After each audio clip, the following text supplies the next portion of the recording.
and one of the things actually we've been talking about, we talk about a lot of the stuff when y'all aren't around because, But anyway, one of the things that we talked about was how I really had to make a turn because I was like, no, specifically speaking of gunfights, it happens like this, it does that, there's none of that crap, what are you doing?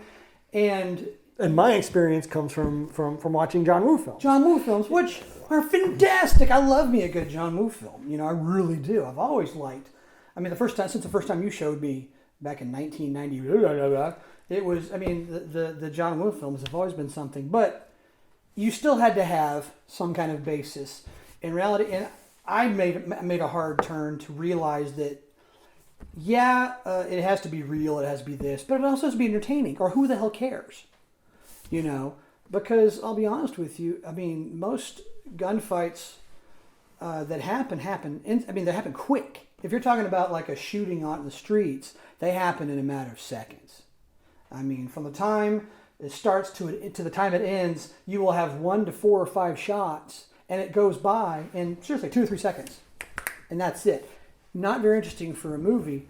Whereas you have to be able to develop a scene and tell a story within this scene with the medium of film and the action being bullets flying back at each other because the stakes are usually pretty seriously high. Unless they're one of the Highlanders, then who cares? But the stakes are pretty high. And so I had to understand that, yes, it has to be this, but it has to be entertaining. And how can we use my input and your input to come to the middle and make something that is entertaining and good. It's easier now, but 10, 15 years ago, oh my God, we were always, So they have to be able to move, they have to be able to shoot, and they have to be able to talk to each other. The problem with talking is when bullets are going, one of the things you have to realize, unless you're wearing ear protection, like I always, whenever I was in an ops team, I always had hearing protection that was almost like a hearing aid. Okay, and as I started shooting, it would actually block out the thing. But if you're not wearing something like that and you start shooting, the conversation is going to sound like wee. That's all you're going to hear. Put your earplugs in. All I hear is.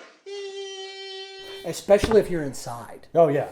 If you've ever been inside of a building. Yeah. Well, there was a scene in the Ballerina where I was just re-editing and I it's again one of those moments where they shoot somebody inside of a car. Of course, one of the characters like, but the other characters get out and they do their thing. Are you already deaf? They may be already deaf. Yeah.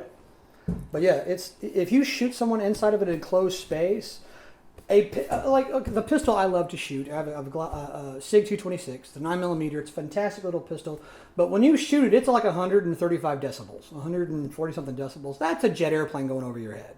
Okay, and me being around jet airplanes a lot, that's exceptionally loud, and it will permanently. Well, I'll give you an example. Linda Hamilton, Sarah Connor, who, by the way, Linda, I love you so much. You're my absolute favorite. When she was in Terminator 2 and she fired that gun inside that elevator, she ruined her hearing because she forgot to have her hearing protection in because something, and she messed up her hearing permanently. She has permanent hearing damage, okay, in an elevator. Think about that for a second. How the shooting is going to affect what you're doing, okay? So when you're talking about communicating, we're not talking about sitting next to someone and talking. Like we're talking, that's not going to happen. If we've been shooting guns inside of a building and we're sitting down, we're screaming at each other. And I'm going to be looking at your mouth to see what you're saying. Because even though you're yelling at me, all I hear is, wee, with you.